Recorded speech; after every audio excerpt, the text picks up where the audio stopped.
ఈరోజు ఉదయం సుమారు 9 గంటల ప్రాంతంలో ఒక శుభవార్త వినటం జరిగింది టీవీ ద్వారా. అప్పట్లో జగన్మోహన్ రెడ్డి గారి ప్రభుత్వంలో ఏసీబీ అధికారిగా, ఆ పిదప ఇంటెలిజెన్స్ చీఫ్గా ఎన్నో సాంఘిక కాదు, అనైతిక కార్యక్రమాల్లో జగన్మోహన్ రెడ్డి గారు చూసి రమ్మంటే కాల్చి వచ్చిన వ్యక్తిగా సార్థక నామధేయులు ఈయన చాలా పనులు చేశారు. అందులో ఒకటి ముందుగా నాది, ఆ తర్వాత కొన్ని సంవత్సరాల తర్వాత జైత్వాని యాక్ట్రెస్, హిందీ యాక్ట్రెస్. ఆ కేసులో ఐ థింక్ ఆ కేసుని సిఐడి విచారిస్తున్నట్టుగా ఉంది. అలాగే ప్యారలల్గా నా కేసులో నన్ను అక్రమంగా అరెస్ట్ చేసి, సరే అక్రమమా సక్రమమా అరెస్ట్ అనేది సరే వాడి ఆర్గ్యుమెంట్ వాడికి ఉండొచ్చు, కానీ ఒక నోటీస్ ఇవ్వకుండా, ఏమీ లేకుండా, ఇక్కడ హాస్పిటల్లో డాక్టర్కి చూపెట్టకుండా, అక్కడికి వెళ్ళిన తర్వాత కూడా హాస్పిటల్కి తీసుకెళ్లకుండా, ఆ రోజు రాత్రి ఘోరంగా చిత్రవద చేసి, అందులో A1గా ఇప్పుడు పివి సునీల్ కుమార్ ఉన్నాడు, A2గా రామాంజనేయులు ఉన్నాడు, సీతారామాంజనేయులు బేసిక్గా వ్యూహకర్త. అతను వ్యూహరచనలో ఘనాపాటి అని అందరూ అంటారు. పివి సునీల్ కుమార్ కూడా యాదవ పనులు చేయటంలో ఎప్పుడూ ముందుంటాడు. ఆ పివి సునీల్ కుమారు ఇతను వ్యూహరచనలో భాగస్వాములు అనటంలో ఎటువంటి సందేహం లేదు. ఇప్పుడు జత్వాని కేసులో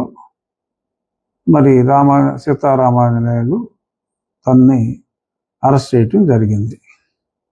సో అందరూ అరెస్ట్ చేసినప్పుడు పొద్దున్న టీవీ మాధ్యమాలన్నీ కూడా రఘురామ RRR కేసులో కూడా ఈయన A2గా ఉన్నారు అని చాలా స్పష్టంగా ఎవరికి తోచిన కథనాలు వాళ్ళు రాస్తున్నారు. సంతోషం అనిపించింది డెఫినెట్గా.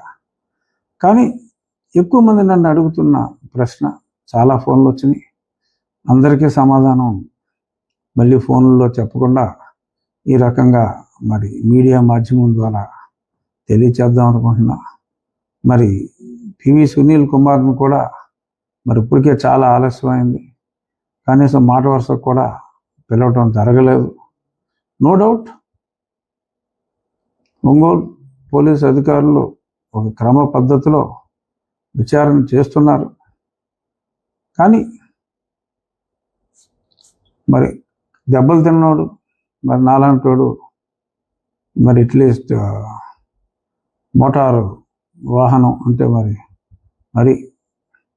హై ఎండ్ BMW బెంజ్ కార్డులా కాకపోయినా అట్లీస్ట్ మారుతి 800 వేగం అన్నా సరే ఊహించుకోవటంలో తప్పులేదు. కాకపోతే నడక రోడ్డు రోలర్ లాగా నడుస్తుంది వేగం. సరే రోడ్డు రోలర్ లాగా నడిచినా అది వేగం తక్కువైనా దాని బరువు గట్టిగా ఉంటుంది.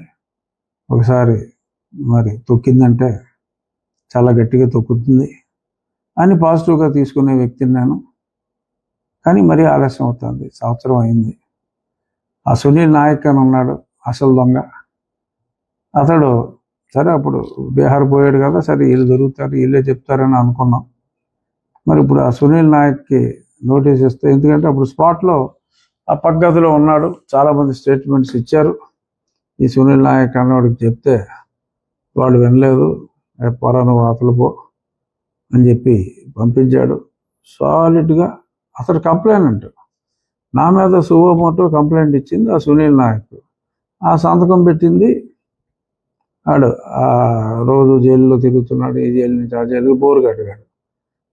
అనిల్లు నాకు సాక్షి సంతకం పెట్టాడు. దీన్ని బట్టి అర్థమైపోయింది మీ క్వాలిటీ ఆఫ్ ద కేసు, వీళ్ళకి ఈ సాక్షి వాడికి ఎటువంటి సాక్ష్యం దొరుకుతారో అనేది ఆ బోరగడ్డ అనిల్ కుమార్ని చూస్తేనే సమాజానికి అర్థమవుతుంది వీళ్ళు ఎంత గొప్ప వాళ్ళు.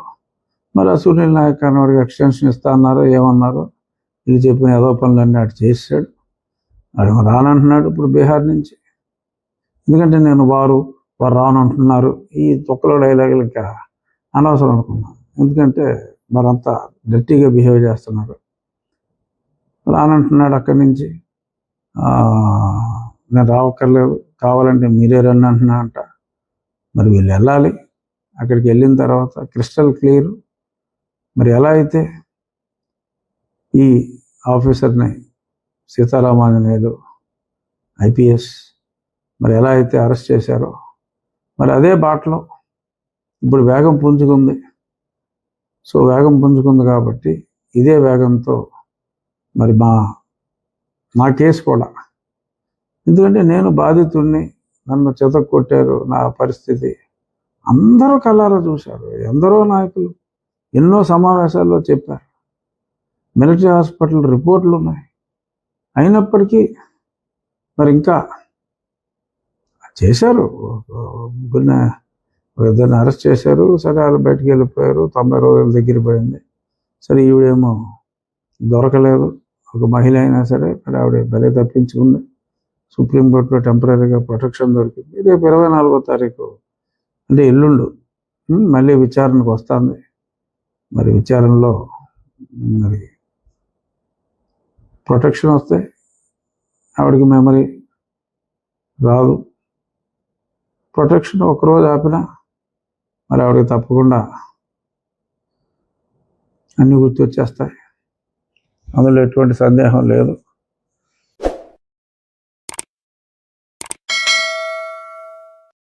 Hi friends, thank you for watching this video. ఈ వీడియో కనుక మీకు నచ్చినట్లయితే దయచేసి లైక్ చేయండి, షేర్ చేయండి. ముఖ్యంగా మా ఛానల్ 24/7 న్యూస్ టీవీని సబ్స్క్రైబ్ చేసుకోండి. ఆ తర్వాత మీ విలువైన అభిప్రాయాల్ని, మార్పులు, చేర్పులు, కావాల్సిన వీడియో ఏమన్నా ఉంటే మన వీడియో కింద కామెంట్ సెక్షన్లో కామెంట్ రూపంలో తెలియజేయండి. నమస్కారం, సాయిదంచిక మాట్లాడుతున్నాను. ప్లీజ్ సబ్స్క్రైబ్, షేర్, లైక్ చేయండి 24/7 టీవీ ఛానల్. హాయ్ నమస్తే, నేను మీ Sonia Akula. Please subscribe to 24/7 news TV. Hi అండి, అందరికీ నమస్తే. నేను Mankota Prasad. Please do subscribe 24/7 news TV. Political, entertainment and infotainment updates కోసం like, share, subscribe 24/7 news TV. Hi friends, thank you for watching this video. ఈ video కనుక మీకు నచ్చినట్లయితే దయచేసి లైక్ చేయండి, షేర్ చేయండి. ముఖ్యంగా మా ఛానల్ 24/7 న్యూస్ టీవీని సబ్స్క్రైబ్ చేసుకోండి.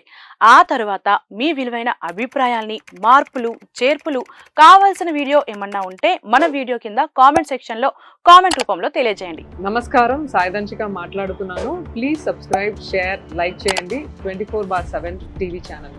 హాయ్ నమస్తే, నేను మీ Sonia Akula. Please subscribe to 24/7 news TV. Hi అండి, అందరికీ నమస్తే. నేను Mankota Prasad. Please do subscribe 24/7 news TV. Political, entertainment and infotainment updates కోసం like, share, subscribe 24/7 news TV.